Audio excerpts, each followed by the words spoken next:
আজ আমি বানাবো সোয়া ভেজ। অনেকটা সয়াবিনের মতন কিন্তু ডিফারেন্ট প্রোডাক্ট। সয়াবিনের থেকেও খেতে ভালো লাগে।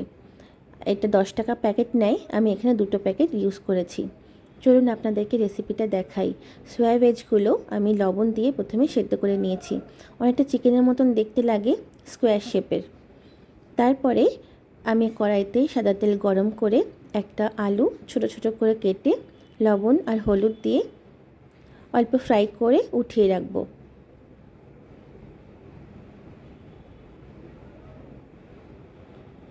সেই তেলেই ফোড়ন দেব গোটা গরম মশলা, একটা শুকনো লঙ্কা আর 5 ফোড়ন।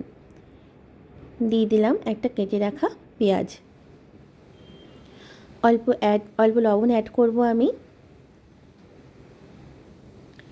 পেঁয়াজটা একটু ভাজা ভাজা হলে দিয়ে দেব টমেটো।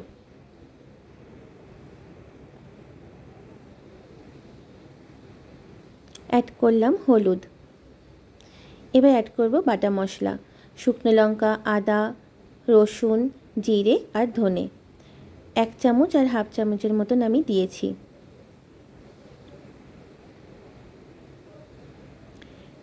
মশলাটাকে আমি কষাবো। এবার অ্যাড করলাম 1 চামচের মতন কাশ্মীরি শুকনো লঙ্কার গুঁড়ো। আমি অল্প জল দিয়ে মশলাটাকে খুব ভালোভাবে কষিয়ে নেব। কষানো হয়ে গেছে। এবার অ্যাড করলাম 3-4টে কাঁচা লঙ্কা।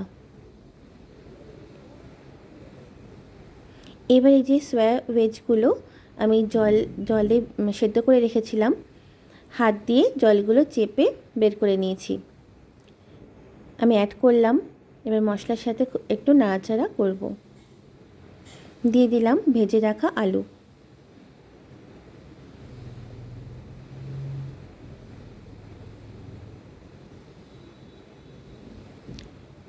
এবার অ্যাড করলাম বেশ খানিকটা গরম জল।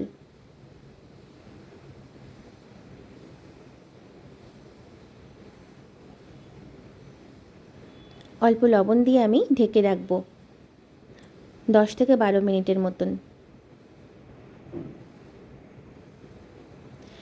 বেশি ঝোল করব না, একটু মাখা মাখা হবে।